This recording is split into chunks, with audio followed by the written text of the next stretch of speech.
Welcome to our Frontiers Web Extra. Our show this week is on the Permanent Fund program, Alaska's proverbial golden goose. And joining us now, we have Dr. Jack Hickel and Rick Halford. They're with the Permanent Fund Defenders Group.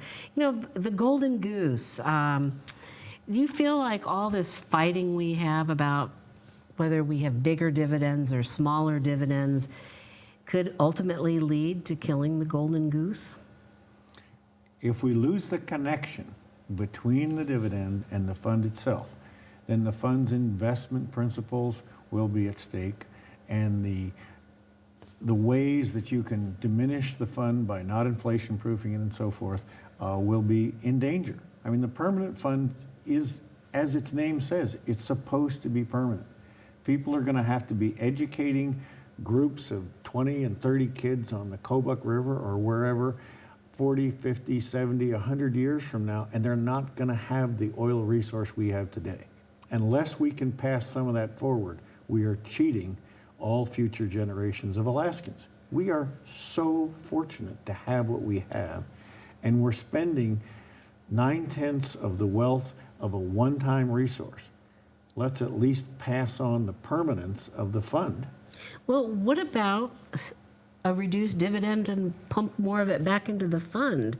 I mean, it seems like people really object to changing the way it's calculated, the 5-year rolling average that would have amounted to super dividends for the last few years. What, it would have been $3,000 this year if they paid based on that traditional average. But what about just kind of capping the dividend at a certain point and letting it go back into the fund? Well, it's always gone up and down with the market, and that's why people are interested in what the market decisions are. So capping would not be a good thing. But if you look at the elements that there should be in whatever the solution is, number one, it should be something people can trust. And that means it kind of has to be in the Constitution. Number two, it should be something that is connected to the protection of the fund. So that means it's got to be some kind of a percentage of something that varies with the management and the good decisions made by the managers of the fund. But those elements are in the Constitution and tied together are the two most important things. They're actually more important than the amount of the dividend in terms of the long-term purpose of the fund in its protection versus the grassroots and the effort to give every average Alaskan a piece of the wealth that's being so spread across the state at the top end of the economic spectrum. So in this week's Frontiers program, we talked about putting it into the Constitution. But the other question that we didn't get to is, are you opposed to tweaking the way we do things if there's an agreement by Alaskans to do that? For example, capping the dividend or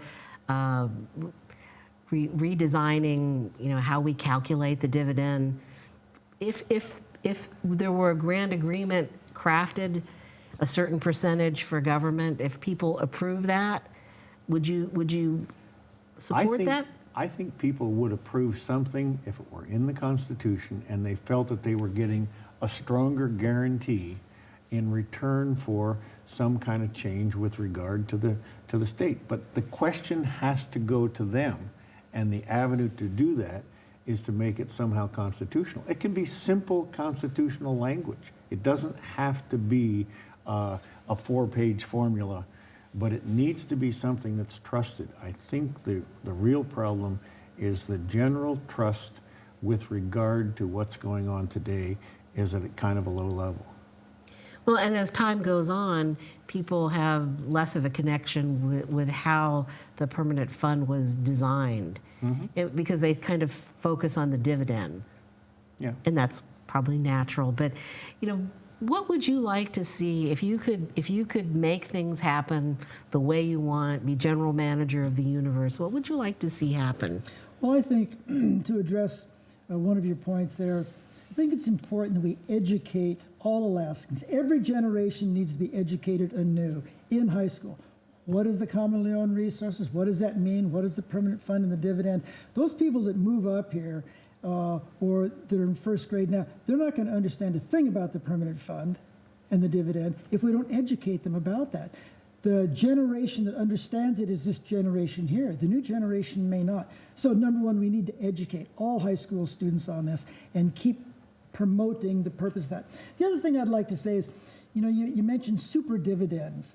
Some economists Well, did some- $3,000 is what would have been calculated for this year. But it's the but same kid- as the original dividend in real purchasing power. So the original dividend was 1,000, and so you're saying in Inflation. $1982, it would be equivalent to $2019. In the early 80s, we gave, or we allowed them to keep $1,000. At the same time, we repealed an income tax that was worth $100,000 to the top end of the economic spectrum or more. So, the oil did a lot of things for Alaska. One of them is getting rid of the income tax. One of them is creating the permanent fund, which created the dividends. But there are huge numbers of very, very unequal dividends in loan subsidies, in resource values, in tax benefits that are going on. Why are we looking at only the one that affects the bottom line, poorest and youngest people in Alaska the most? Well, this is really a grand experiment that kind of began back when you were a young gun in the legislature, and you still are defending the dividend after all these years and the fund. We learned a lot. People don't give Elmer Rasmussen credit for all the things that he did in it. And everyone, on every step of the way, we have learned in the process. But the goal of keeping the dividend and the fund connected is hugely important. And the goal of doing it in the Constitution is hugely important. The details will be worked out in a process that nobody is going to think is perfect. But the connection and the constitutional reference is the bottom line. We're about out of time here, but I do want to talk about kind of what some people have been arguing for years, this percent of market value concept, where you treat the fund like a trust and things are set more in a regulated way. In fact, that's what the legislature did, was come up with a type of percent of market value program, although they left it so that the legislature gets to decide sort of the split of the earnings between government and the dividend, and some people object to that. But in any case, why not move to a program like this? Well, Because people would still... it was discussed, and the reason that it's paid on the percentage of the 5-year average income is to be sensitive to market decisions. A trust, if it's mismanaged, it doesn't change fast enough in terms of what the payout is.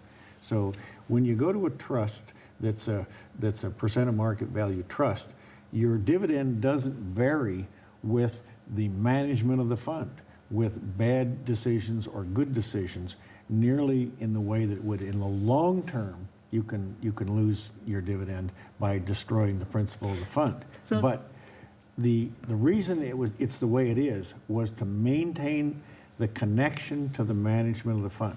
So, Jack, I'm going to let you have the last word here. So what kind of process should we use to come up with another grand bargain so that every session the legislature isn't going into overtime fighting about the amount of the dividend? Yeah, number one is we have to get it protected in the Constitution. That's the bottom line. From that point on, we can begin the discussion. But what's going on now, you have a government that is kind of insatiable in spending money. They spend 75% of the oil wealth already. They've spent down the constitutional budget reserve by $12 billion. They've taken away from the earned reserve account. They stopped inflation proofing, and now they've cut the dividend. SB 26 also has a clause in it that people aren't aware of, that they may pay a dividend. The government says, we don't have to pay a dividend. We may pay a dividend. So there needs to be some discussion between the people and the government. People have to have a say in what this is. Any significant change to the law should be approved by the people. But it's going to take negotiations. We need to get past this one step. Let's get the dividend off the table so we can quit arguing and get on with a true discussion of which direction we want to go. All right, well, I want to thank both of you, Dr. Jack Hickel and Rick Halford. It's a discussion that there's not enough time. We could go hours, but thanks for giving us sort of an overview.